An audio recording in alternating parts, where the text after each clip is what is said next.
बेटे ने माँ को बड़ी बेदर्दी के साथ कत्ल कर दिया। बेटे ने माँ को बेदर्दी के साथ, बेरहमी के साथ अपनी जन्नत को ही उजाड़ दिया दुनिया में ही। न दुनिया में कामयाबी, न आखिरत में कामयाबी।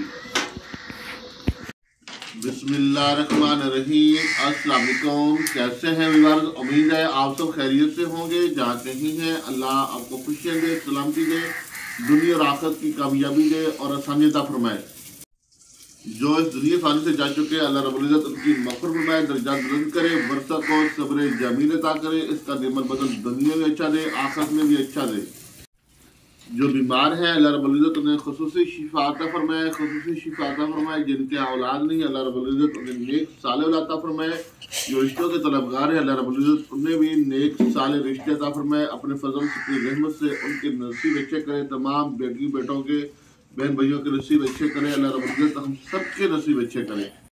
और आज के व्लॉग का आगाज़ करते हैं जी। बेगम ने जनाब आज जो है ना बच्चों को पराठे बना कर दिए, माशाल्लाह पराठे। आप यहाँ देख रहे हैं बच्चे, आपको कोई भी नज़र नहीं आ रहा। उसकी वजह क्योंकि सब बच्चों ने नाश्ता कर लिया है।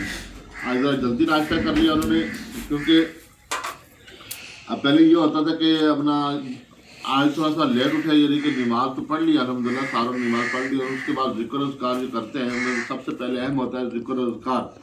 ज़रूरी नहीं कि हमने वीडियो बनानी है, नहीं, मैं पहले चाहे कुछ भी हो ज़िक्र अज़कार मुकम्मल करके उसकी फरागत के बाद तब जाकर हम वीडियो का आगाज़ करते हैं, उससे पहले हम आगाज़ नहीं करते। वही इंसान है उजड़ते हुए घरों को बसाता भी है, और वही इंसान है जो बसते हुए घरों को उजाड़ भी देता है। लेकिन यानी कि हैवानियत नहीं होनी चाहिए, इंसानियत होनी चाहिए, इंसानियत। कल एक वाक़या मैंने परसों गालबन 2 दिन पहले देखा, सुना, व्हाट्सएप पे आई थी खबर के मियाँ वाली की, गालबन खबर थी, गालबन मियाँ वाली की। सांगदिल बेटे ने जिस माँ ने उनको 9 माह अपने पेट में पाला, उठाया और तकलीफ़ें उठाई। माँ ने 9 माह पेट में पाला, उसकी तकलीफ़ें उठाई और दुनिया से लड़ी, आज़माइशों का सामना किया। और जब वो पैदा हुआ तो उसके लाड और नखरे माँ ने, बाप ने बर्दाश्त किए, उनको पाला। जब पेशाब करता होगा तो माँ के उस जिगली जगह पर खुद सो जाती होगी। लेकिन बेटे को तकलीफ नहीं होने दी, बेटे को तकलीफ नहीं होने देती माँ।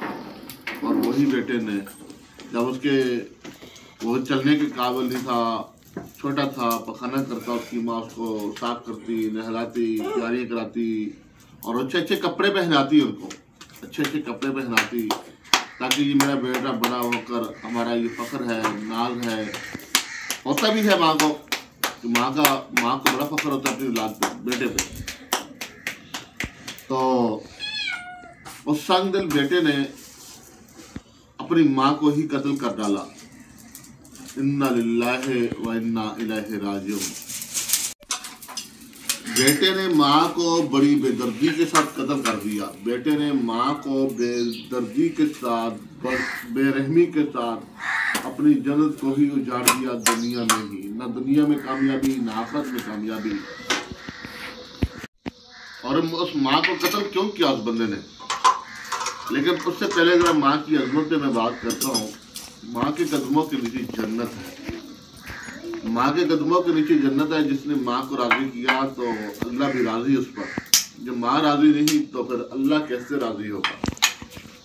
राज़ी होगा? मैं एक वाक़या यहाँ से मैं बयान करना चाहता हूँ। मेरा यानी कि खुद उसका मैं शायद गवाह तो थोड़ा हूँ, थोड़ा ज़्यादा नहीं। और वहाँ के जो हालात और वाक़या जाने मैंने, यानी कि उस बंदे को तो मैं ज़ाती तौर पे दोनों को जानता था, बाप और बेटे को। किसी वजह से बेटे ने गुस्से में आकर, पेश में आकर अपने बाप को छुरी पेट में मार के ज़बरदस्ती, यानी बार एक होता है एक दफ़ा अचानक लगी, अचानक नहीं, वो भी जानबूझ के मारी, पर बार ऐसे ही करके उसको मार रहा है। और बाप वहीं ख़त्म हो जाता है, मर जाता है। ठीक है जी, वो बाप मर जाता है, लेकिन बेटा कुछ अर्से बाद गिरफ्तार होता है, फिर वो पागल हो जाता है। यकीन जाने पागलों की तरह ऐसे ऐसे यानी कि उसने दीवारों में टकरे मारी और हकीकत में वो पागल हुआ। जब उसकी मौत हुई ना वो बहुत गंदी हुई, ठीक है। ये रोड एक्सीडेंट हादसा और उसकी लाश में बदबू आने लग गई, पीप पड़ गई, कीड़े पड़ गए, उसी से खाया हुआ भौसा। लाश के करीब कोई ना जाए, उसकी लाश के करीब भी कोई ना जाए, ठीक है जी। क्या है, उसका वारिस भी कोई नहीं बनना चाह रहा था। ये देख लो, उसका वारिस भी कोई बनना नहीं चाह रहा था। बिरादरी में से, मुस्लिम में से लावारसों के तौर पे दफन कर दिया गया उसे, और जाती तौर पे हम जानते हैं उसे, मर गया। बाप को उसने बेरहमी से कत्ल कर दिया। छोटा सा तनाजा में बड़ा तनाजा भी था। लेकिन ये जो वाकया माँ का आया है मियांवाली में 2 रोज पहले, उस संगदिल बेटे ने अपनी माँ को किस बात पर कत्ल किया कि आपने नानकों से जमीन का हिस्सा क्यों नहीं लिया, उनको माफ क्यों किया आपने। उनसे जमीन का हिस्सा लेना था, उनसे जमीन का हिस्सा लेना था। तो बेटे ने जनाब बेदर्दी के साथ माँ को जब कत्ल किया, लेकिन बात यह है कि उसने अपनी दुनिया भी जाड़ दी, आखिरत भी जाड़ दी। अल्लाह रहम करे, अल्लाह फजल करे और हिदायत दे और माँ की कदर करे, माँ की कदर करे। ये बात याद रखियो, माँ की कदर ऐसी है कि देखें कि आप सल्लल्लाहु अलैहि वसल्लम ने जब पहले मिंबर पे कदम रखा तो कहा आमीन, दूसरे पे कदम रखा तो कहा आमीन, तीसरे पे कदम रखा तो कहा आमीन। इसमें सहाबा किराम ने कहा या रसूलुल्लाह सल्लल्लाहु अलैहि वसल्लम, ऐसा माजरा हमने अपने कभी नहीं देखा। आपने कदम रखा आमीन, दूसरे पे आमीन, तीसरे पे आमीन। तो आप सल्लल्लाहु अलैहि वसल्लम ने उनके सवालों का जवाब यूं दिया वाकई कि जिब्रील अलैहिस्सलाम, आयशा आयशा बेटा इधर अपनी मामा की बात सुनो, फातिमा आ जाओ, देखो जी मेरी फातिमा तैयारी कर रही है। तो आप सल्लल्लाहु अलैहि वसल्लम ने उनके सवालों का जवाब यूं दिया कि जिब्रील अलैहिस्सलाम आए और उन्होंने जो पैगाम दिया है वो मैं उस पर आमीन कहता गया। अल्लाह की तरफ से पैगाम था। जिस शख्स के सामने आप सल्लल्लाहु अलैहि वसल्लम का नाम लिया जाए और वो दरूद नहीं पढ़ता, सलाम नहीं पढ़ता, दरूद नहीं पढ़ता, वो शख्स बहुत बर्बाद हो गया। आमीन कहा। दूसरे पे कहा कि जिसने रमजान मुबारक का महीना भी पाया, रोज़े भी रखे, बातें भी की और उसके बावजूद वो अपने आप को बचवा नहीं सका। इसमें तशरीह ज़रा लंबी हो जाएगी तो आप लोग समझते हैं।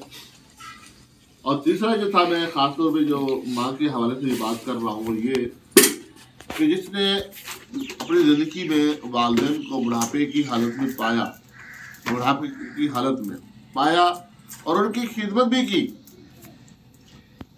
की, लेकिन जन्नत का मुस्तहिक नहीं बन सका, जन्नत का हकदार नहीं बन सका, जन्नत की खुशबू नहीं पा सका, वो शख्स भी तबाह बर्बाद हो गया। और इससे पैगाम क्या मिलता है कि वालिदैन की कदर करो, उन्हें औफ तक मत कहो, चाहे तुम्हें उनकी बात नागवार भी गुजरे, उनकी बात नागवार भी गुजरे, ना पसंद भी हो, तब भी आप उन्हें अब तक मत कहें। हाँ, एक बात है कि अल्लाह की इबादत में आपको वो मना करते हैं, अल्लाह की रज़ा के लिए जो अल्लाह की इबादत है उस मामले में वो मुदाखलत करते हैं, शिर्क या करवाना चाहते हैं आपसे, तो फिर आप वहाँ पर इनकार कर सकते हैं। वहाँ यानी अल्लाह के मुकाबले में वो कहते हैं कि आपने किसी और की पूजा करनी है, किसी और की इबादत करनी है, तो वहाँ पर आप इनकार कर सकते हैं, बाकी जगहों पर नहीं। ताकि यहाँ वीडियो लंबी हो जाएगी, जाना चाहते हैं फिर किसी और वीडियो में दोबारा मिलेंगे। दुआ में याद रखना है। बहुत शुक्रिया। अस्सलाम वालेकुम।